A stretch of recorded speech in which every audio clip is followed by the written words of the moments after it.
दतिया विधानसभा उपचुनाव में वोटिंग 30 जुलाई को हो चुकी है और काउंटिंग 3 अगस्त को होगी।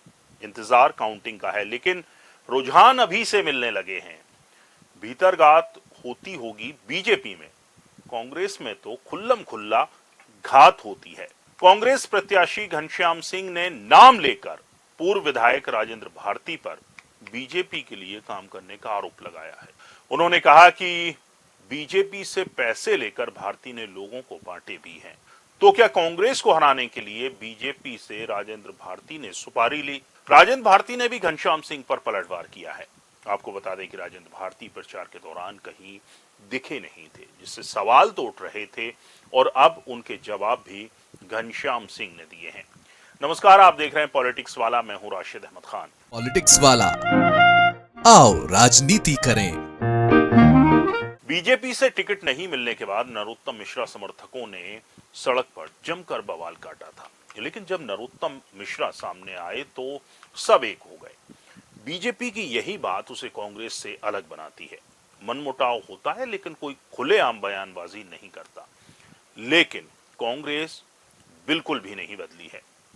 पहले सुनिए कांग्रेस प्रत्याशी घनश्याम सिंह के आरोप और फिर देखिए पूर्व विधायक राजेंद्र भारती का पलटवार।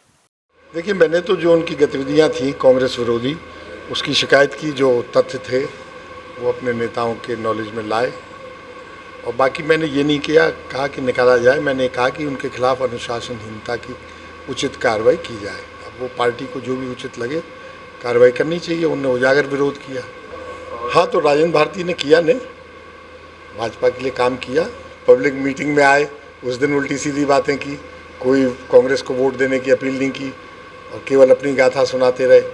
और जो उनने अपने घर पे बगीचे पे मीटिंग बुलाई 29 तारीख को, उसमें साफ मेरे ऊपर हमला किया कि वो सावंतवादी हैं, इनने मेरा कई बार टिकट कटवाया और राजा महाराजाओं के यहाँ हकई में गरीबों को लगाया जाता था जबरन, और जिंदा चुनवा दिया जाता था दीवारों में, और ऐसे सब अत्याचार होते थे। ऐसे अत्याचार आपको सहने हो तो ठीक है, आपको जो निर्णय लेना वो लो। ऐसी बातें की उनने, और साफ कहा कि आशुतोष तिवारी को भाजपा को वोट दो। सारे अपने कार्यकर्ताओं से कहा। उनने तो पैसे भी बांटे अपने घर से, और पैसे फंड उनने आशुतोष तिवारी जी से प्राप्त किया।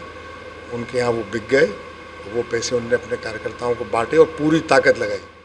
अपने कांग्रेसी जुझारू सहयोगियों और साथियों की तारीफ की। उनको शायद इन सब की तारीफ पसंद नहीं आई कि इनकी प्रशंसा क्यों कर रहे हो, नरोत्तम की आलोचना क्यों कर रहे हैं। आपने देखा होगा, और सामान्य दिनों में तो आप छोड़ दें, 2008 के बाद वो समाज से लड़े, उस बीच में तो छोड़ दीजिए आप। उस बीच में भी कहीं भी हो नरोत्तम की आलोचना करते हुए आपको नहीं मिलेंगे। बल्कि नरोत्तम के साथ उन्होंने बहुत सारे कार्यक्रम मिलकर किए, चाहे वो ज्योति स्नान कार्यक्रम हो, चाहे क्षत्रिय समाज के और कार्यक्रम हो।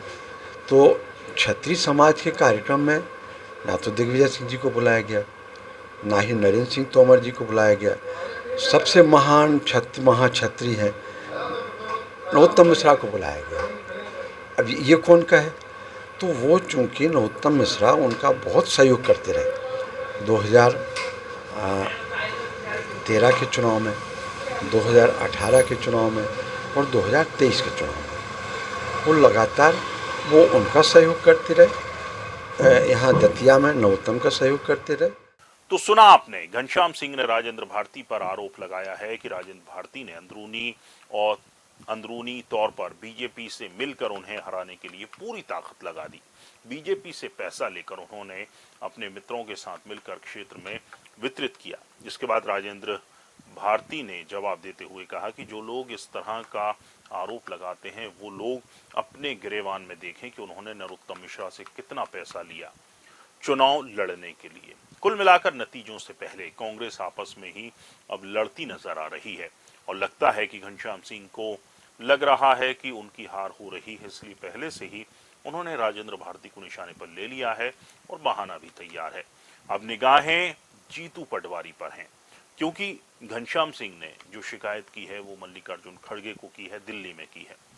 ऐसे में अब निगाहें जीतू पटवारी पर भी हैं कि दतिया में खुलेआम बयानबाजी हो रही है, तो वो क्या कर रहे हैं।